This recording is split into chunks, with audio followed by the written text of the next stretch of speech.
Good evening, and welcome to another one of my episodes of A Verse a Day Keeps Islam Away. Today I would like to talk about something called abrogation and nasakh.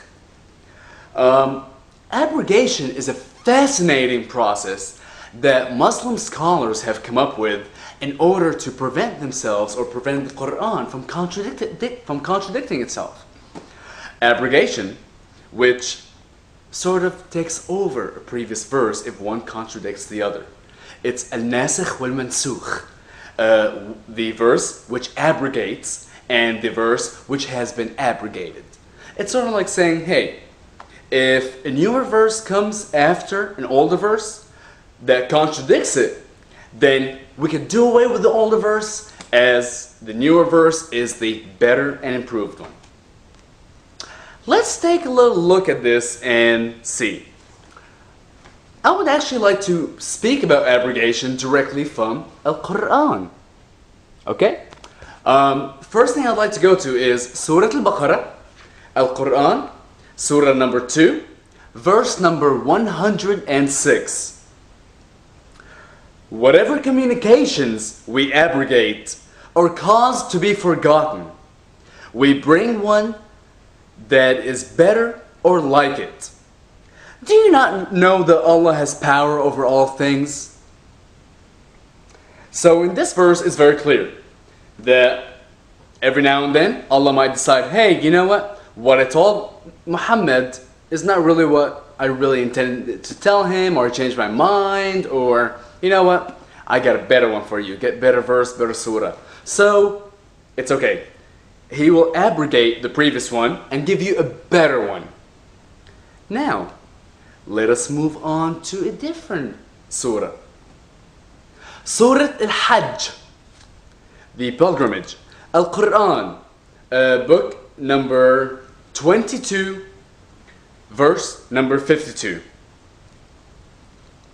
And we did not send before you any apostle or prophet, but when he desired, the shaitan made a suggestion respecting his desire.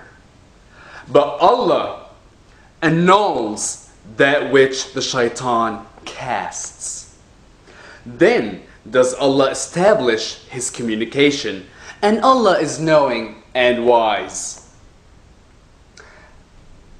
Before I move on, I just want to mention the Arabic for this one, because in the previous verse it actually mentioned the word abrogation in it.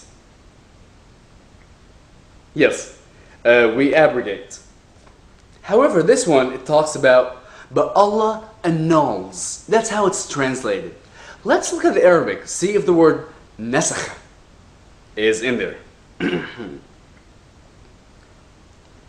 وَمَا أَرْسَلْنَا مِنْ قَبْلِكَ مِنْ رَسُولٍ وَلَا نَبِيٍّ إلا إذا تمنى الشيطان في أمنيته فينسخ الله ما يلقي الشيطان ثم يحكم الله آيته والله عليم حكيم.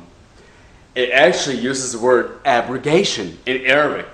So it's actually saying that God will realize that a previous verse has actually been given by the shaitan, by the devil, and then he'll say, oh my God, or oh my me. This verse has been given by the devil, therefore I must give a different verse. So tell me, Muhammad, how do we know which verses were given to you by the shaitan, which verses were given to you by Allah? If every now and then Allah realizes 50, 60 chapters later that, hey, one of these verses slipped by from a shaitan, he's going to abrogate it and clean it up. Does that not sound a little preposterous to you? Alright, one last thing I'd like to mention is, a few days ago I made a video, and the video was about Islamic tolerance of other religions. I mentioned in it Surah number 109, Surah al-Kafirun, in which it was mentioned that to you be my religion, to me be my religion, and I'm not going to go through the whole thing again, you can look at it. But essentially it's a laissez-faire type of attitude. You do whatever you want and I will do whatever I want. And this one is one of the very last surah Surah number 109 in the Quran. Therefore, obviously, it abrogates everything before it. Everything that says about اقتلوا الكفار, kill the non-believers, fight, do not take Christians or Jews as friends, hate the Jews, kill the Christians. It abrogates every single one into a loving, final verse of peace. I learned something new today. The chronological order of all these books in the Quran are actually not the order in which Allah revealed the Quran to Muhammad. I really have no clue as to why the order was changed, but it has been changed. And all Islamic scholars agree upon a real order in which every surah was revealed to Muhammad through the angel Gabriel, whether he was a fly or whatever form he took.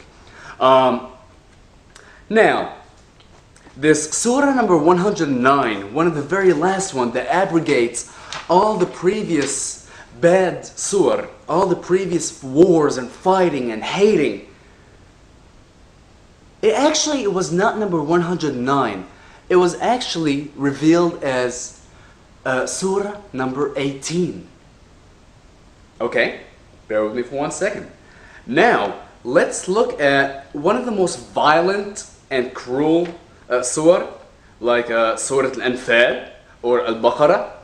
Those were in the 80s and beyond.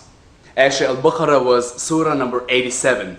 So, don't think right now that just because a verse appears later in the Quran physically, chronologically, the way you see it, is what abrogates. It's what yansakh ma qablahu, abrogates what came before it. You actually need to look at what Allah had revealed to Muhammad. That's all I have for today. You have a wonderful evening, and I look forward to seeing you later. Bye.